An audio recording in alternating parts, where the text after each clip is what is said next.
I'm Tracy Sabol. Tonight on EWTN News Nightly, State of the Union. A preview of the president's remarks tonight, including how he will highlight his support for abortion. Republican response. We also take a look at the GOP senator from Alabama and mother of two who is set to step into the spotlight. South China Sea.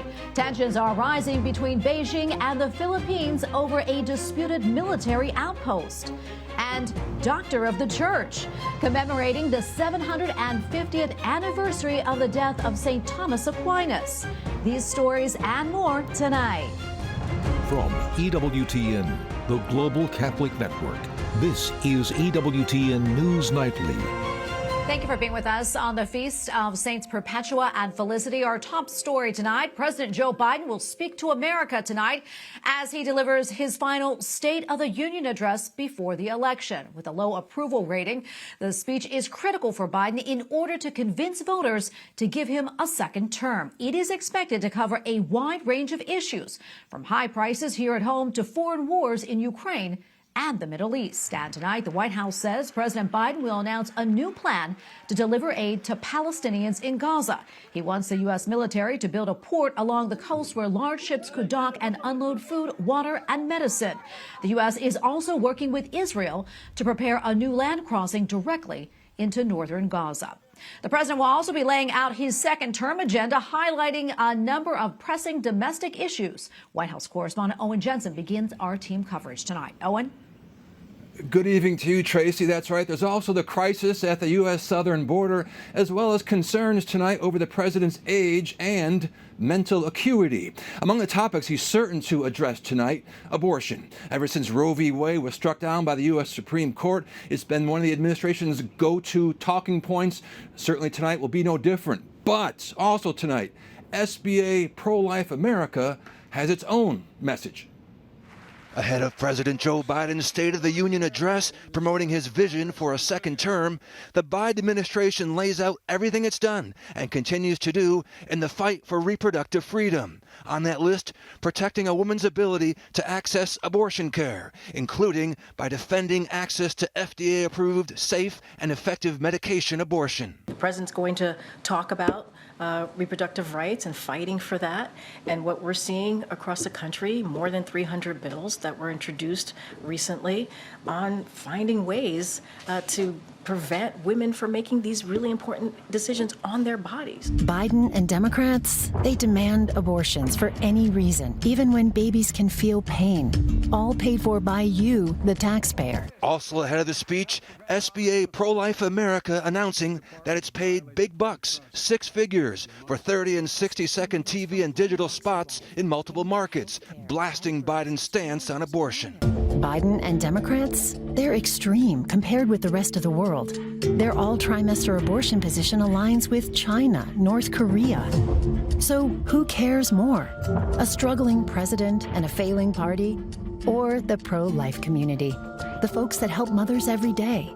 The White House, meanwhile, concerned about what's said after the president is done speaking. Their rebuttal is going to be delivered by someone who is responsible for creating the turmoil we saw in Alabama, repealing Roe, overturning Roe. Now, also tonight, former President Donald Trump already released, a rebuttal video saying, quote, "It's time to tell crooked Joe Biden you're fired," end quote. Now, Trump plans to do a live play-by-play of Biden's State of the Union address tonight, so he says he can correct, quote, "any and all inaccurate statements," end quote. At the White House, Owen Jensen, EWTN News Nightly. Well, the U.S. House chamber will be packed tonight. Lawmakers from both the House and the Senate on hand for President Biden's State of the Union address. Republicans and Democrats have very different expectations on what they expect to hear. Capitol Hill correspondent Eric Rosales has the latest. Good evening, Tracy. Yes, everything is all set for the president to speak to a joint session of Congress tonight. And all throughout the day, there has been a heavy police presence. The architect of the Capitol has even constructed a 7-foot-high fence around the entire Capitol complex. And some of the roads around the Capitol have been blocked off at this hour. While Democrats say that the president will outline the accomplishments and directions for the future, Republicans tell me that they don't expect much. What I'm hoping to hear is the president level with the American people. He needs to come clean and admit that the economy is in rough shape and that more federal spending isn't going to solve the problem. Well, I think I want to hear reality. I want to hear him talk about some of the challenges that the country's facing, economic challenges, the border crisis. My fear is that he's going to sugarcoat the true state of the union and not tell the American people the truth. Democrats say President Biden will use the address to showcase his accomplishments and reset his agenda. When President Biden comes before Congress to deliver his State of the Union, Americans will hear a clear theme. America's economy is growing, inflation is slowing, and the Democratic agenda is delivering. So I want to hear the president very strongly brag about what we've done the last few years, investments in infrastructure and energy, creating jobs. That's what I want to hear him say, and I want him to say it strong and loud. Republicans don't think the president has anything to brag about, especially his policies at the southern border. But we need this president to step up and do something at the border that he hadn't done, which is stop illegal immigration. I want to hear what he says about that. Polls show the border crisis is one of the most important issues in the November election. Republicans tell me the president will try to whitewash his administration's failure to control illegal migration. And I mean, he's going to lie to the American people, say that the border is secure, and if it's not secure, it's somehow Republicans' fault, when he actually is the one who put in place 60-plus policies that got us to this crisis. It's important to note that not everyone's on board with President Biden giving tonight's speech. Senator Joni Ernst even tried to get a bill passed that would have barred leadership from inviting the president to give the State of the Union address until Congress finalized a budget and the president submitted a national security strategy. Both required by law. Obviously, her effort was unsuccessful, but it does highlight the division among lawmakers up here on Capitol Hill. Tracy? Well, Eric, I understand freshman Senator Katie Britt of Alabama is giving the Republican response. What can you tell us about her for those who aren't familiar? Yeah, Senator Katie Britt, she actually replaced the longtime Alabama Senator Richard Shelby, who just retired last year. Now, she's not a newcomer up here on Capitol Hill. Katie Britt was actually Senator Shelby's chief of staff. Senator Britt is a young mother. She has 2 kids, and the Republicans tell me that she was chosen in part to give the Republican response to highlight the new generation of younger GOP leaders within the party. As a lawmaker, she's been very active in helping to draft bipartisan Kids Online Safety Act that supporters hope Congress will take up in the coming months. Tracy? All right. Thank you, Eric. And here with more insights on tonight's address is Mene Ukubarua of the Wall Street Journal. Mene, good to be with you as always. So how pivotal is this moment for President Biden, especially with just a few months to go before the election? Well, it's absolutely huge, Tracy. I do think that a lot of people tend to write off the State of the Union as a laundry list of presidential accomplishments and plans.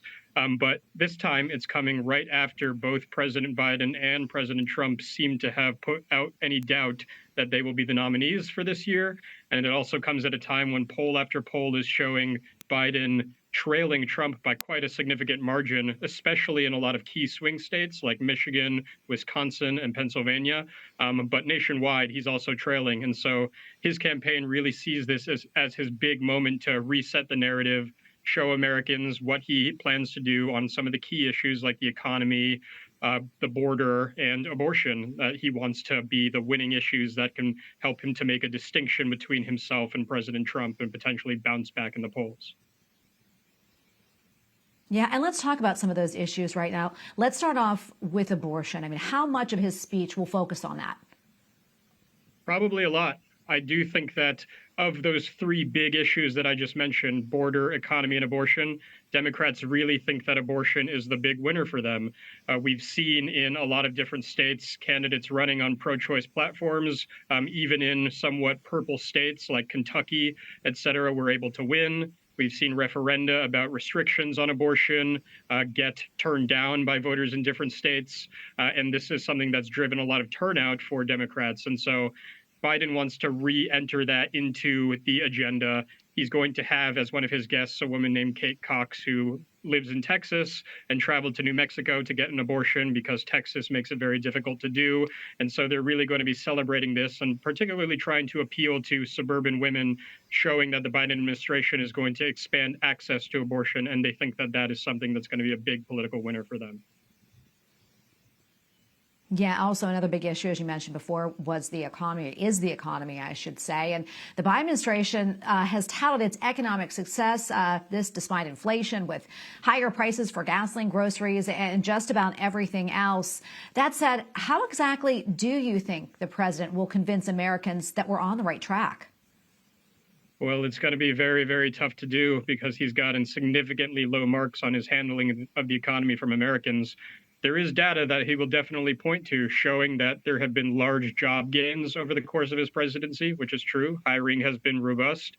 There have also been wage gains. Wages are finally starting to catch up to prices somewhat over the course of the past year and a half or so. But frankly, the prices, as you mentioned, are still extremely high. Americans feel as if they're still paying way more than they're used to every time they go to fill up a tank of gas or go to the grocery store. And they know that government spending has a lot to do with that. It was one of the big contributors to driving up inflation in the first place. And that's not likely to slow down. And so it's going to be very difficult for Biden to tell Americans that actually the economy is great when they can feel every day, every time they make a purchase, that they're really struggling. Yeah, another thing, quickly I want to touch on this, that he's also expected to talk about is former President Donald Trump and the differences between the two of them. Do you think that's a good strategy for him? I don't think so, frankly. I think that the reason why Biden is starting to slip in the polls compared with Trump is because Americans have very fond memories of how the economy was during the Trump presidency. And I think that Biden needs to focus on what his message is to voters, what he's going to change about his policies regarding the border, regarding the economy, regarding other issues to sell himself rather than try to draw a contrast with Trump, because whether or not he likes it, people have fond memories of what the Trump presidency was like. Despite some of the chaos of it, they think that their lives were better off. All right, Mene, thank you so much for weighing in. Always great to get your insights. We appreciate it. Thanks very much, Tracy.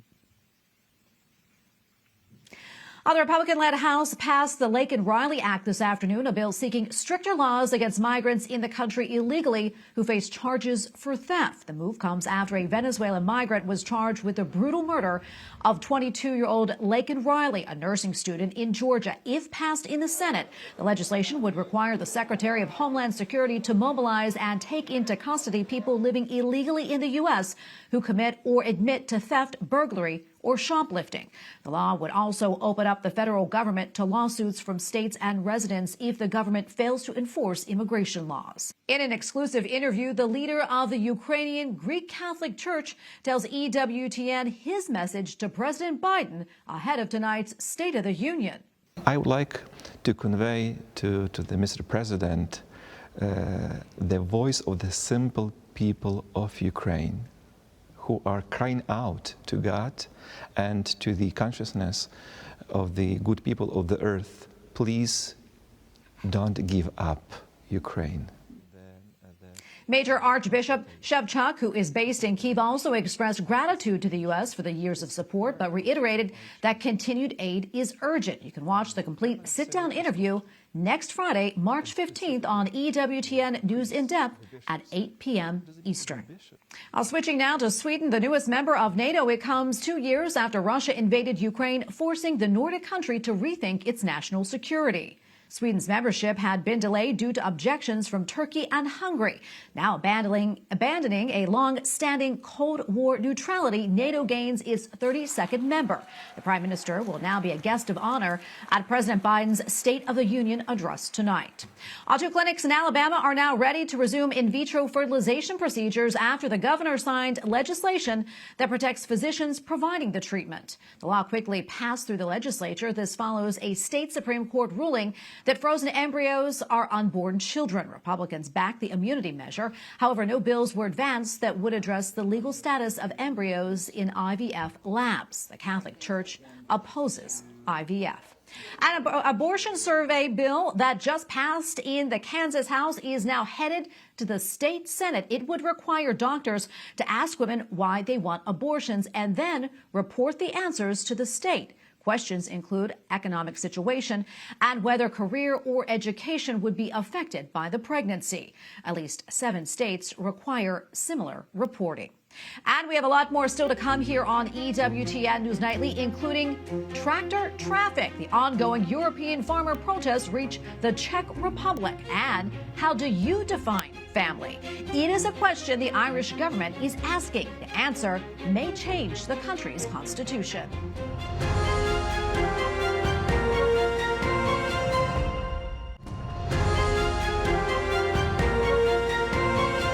Welcome back. In the Czech Republic, farmers are blocking traffic in protest of agriculture policies set by the government and the European Union.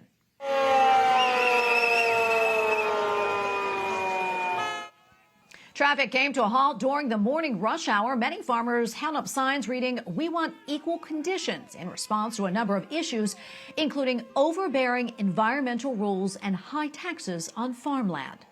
The Indian Navy rescued members of a commercial ship attacked earlier this week by Houthi rebels. A missile attack killed 3 crew members and forced the survivors to abandon the vessel. A handful of the surviving crew were found via helicopter in the Gulf of Aden. It was the first fatal strike in a campaign of assaults by the Iranian-backed group over Israel's war with Hamas in the Gaza Strip.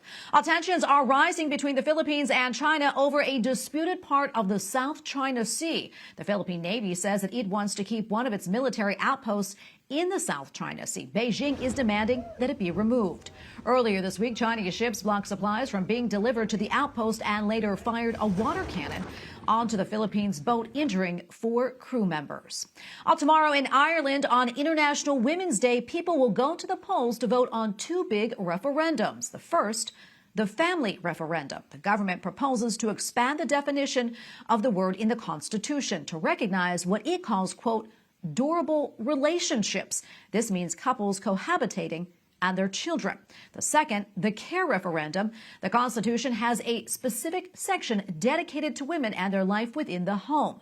The state proposes removing those 2 articles and replacing them with a new article relating to care provided by family members.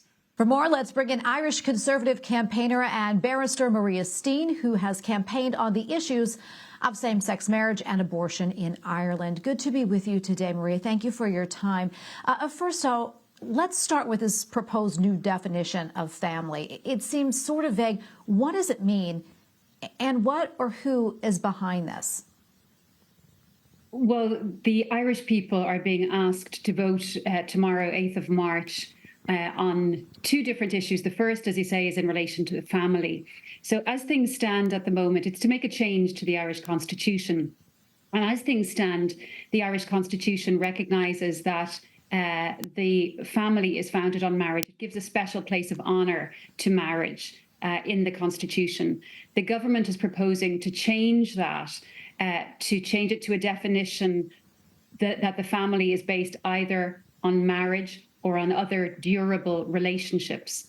Now, the government isn't able to tell us what durable relationships means. And although it has been put to them many times, they say it will be up to the courts to decide. So in effect, the Irish people are being asked to vote on something with no definition, that they don't know who the parties to it are or the effects that it will have.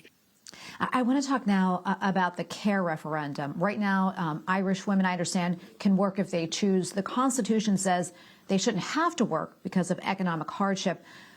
What will, if the care referendum is passed, what will happen there? Well, at the moment, the wording of the Constitution in relation to women and mothers is, I suppose, under discussion. That's again, the government is talking about deleting the word woman, the word mother, and the word home from our Constitution. So just to give you an idea of what the Constitution currently says, it says in particular, the state recognises that by her life within the home, woman gives to the state a support without which the common good cannot be achieved. Maria, what are people saying about this, in particular women? What have you heard? Well, I think there's a lot of concern among women, and it's funny, it's an unusual one. There is a kind of consensus among people from the left and the right and the middle. There's a feeling among women that the idea, the symbolism of erasing the words woman and mother from the Constitution is in effect grotesque. And I am hoping that the people will reject the government's proposal. Could there be unforeseen consequences on inheritance and property if these proposed changes go through? Absolutely. So one of my big concerns is in relation to the uncertainty that it creates in people's lives. The benefit of marriage is that everybody knows what they're getting into. And because of and of course, we're not talking about religious marriage here, we're talking about civil marriage, state marriage. And the benefit to it is that because it is publicly witnessed, everybody knows that both parties have consented to it. If there is no such external evidence, then you could have a situation where a couple who are dating long-term and subsequently break up, one party decides, well, I was in a durable relationship, and goes to the court and gets such a declaration. And if a durable relationship is put at the same level as a marriage, which is what the government is proposing, then they enjoy the same rights. They would enjoy the same rights as married people. So, for instance, somebody could make a claim for inheritance or maintenance from a former boyfriend or girlfriend at the same level as a husband or wife could, and the other person had never consented to being in a marriage or a marriage-like relationship.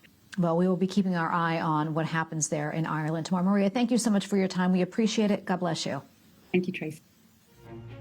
Up next on EWTN News Nightly, protecting life, how the Catholic community pushed back against an assisted suicide measure in Maryland. Plus, as we commemorate the death of St. Thomas Aquinas 750 years ago, we see how his life's work influenced the Catholic teachings of today.